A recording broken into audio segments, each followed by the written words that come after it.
All right, y'all. This is the last of the videos I'm having to re-record because of my other device. Just the volume was just way too low. So I want to talk about people still going out of their way to criticize Deontay Wilder. Deontay Wilder came out. He gave Tyson Fury his credit. Talked about Tyson Fury being a warrior, a great fighter, being that Tyson Fury just was the better man on the night or whatever the case may be. However he phrased it, he gave the man his credit. But you still got people going out of their way to call Wilder a bum. He's a hype job, USA bum, this, that, and all of these things. But these same people, they want to crown Tyson Fury as this, all-time great or this great heavyweight of the era. Okay? My question to them is, how can Tyson Fury be so great if he only really has two wins against other fighters? Well, basically, if Deontay Wilder's nothing, Tyson Fury has, and I'm talking about these people, not my opinion. I'm saying if they don't give Tyson Fury, if they don't see Deontay Wilder as a good heavyweight to great heavyweight, great champion, any of that stuff, he's a bum. How is Tyson Fury so decorated or get so much praise for being a bum? Because he beat Vladimir Klitschko, who was pretty much on his way out, only had one more fight after Tyson Fury. It took him almost 2 years to fight after that. And that was his great win. Aside from that, he hasn't win over. He has 2 wins over Deontay Wilder and a draw with Deontay Wilder. To me, those fights are what puts Tyson Fury at the top of the mountain in the heavyweight division right now. He hasn't fought any other top 5 heavyweights that are currently out there.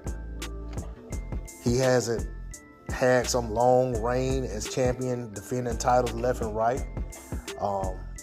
You know what I'm saying? His claim to fame right now, because boxing is a what have you done for me lately sport. His claim to fame is the wins over Deontay Wilder. But if you let these fans tell it, Deontay Wilder isn't a good fighter. He isn't a decent fighter. He isn't a mediocre fighter. He is an absolute garbage fighter if you let these fans tell it.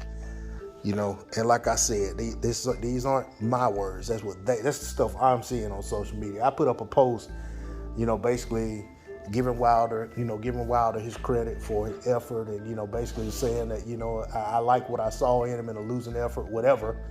And then these are the type comments I get. Bye bye USA bum dosser, all of this foolishness.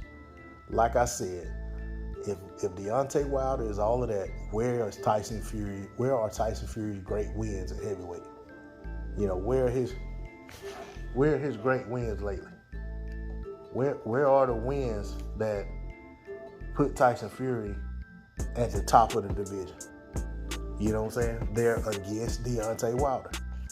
So if you tear down Deontay Wilder, you're doing so at the expense or at the risk of tearing down the fighter that you want to build up and that you want to hold high, or that you want to, that you want to anoint as the great thing, the big deal of this era in heavyweights.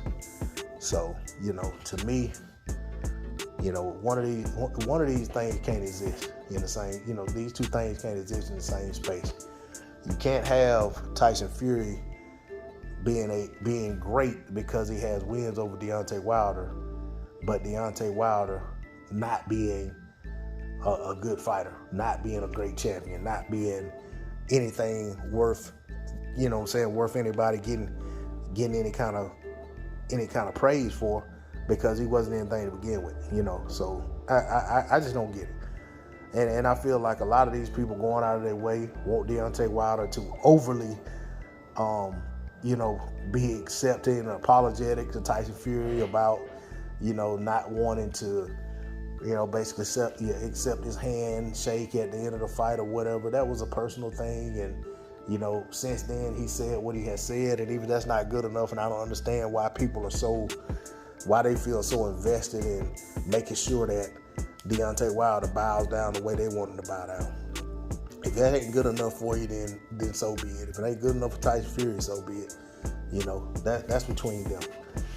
But, and like I said, I'm going to go ahead and close and just saying this. Everything, for the majority of what you hear when it comes to Deontay Wilder versus Tyson Fury 3, you hear epic fight.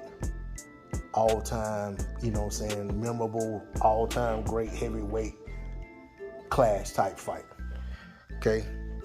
You hear people talking about the trilogy as being one of the epic trilogies. Even though you had a non-competitive second fight, people talk about the trilogy being a great trilogy. How can you have a great trilogy between a great fighter and a bum? That doesn't make sense.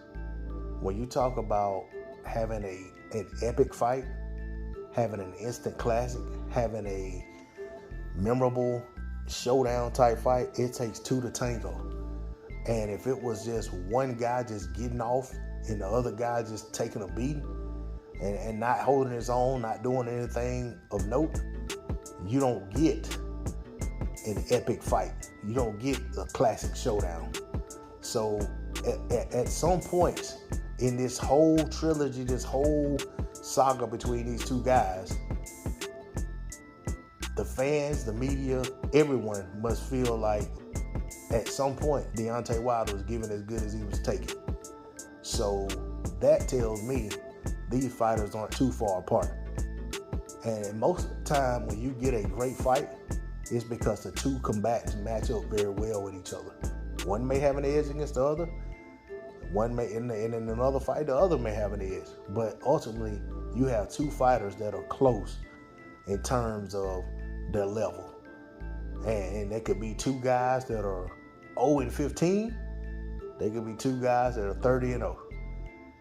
Or it could be a 30-0 guy and a 20-5 guy. You never know.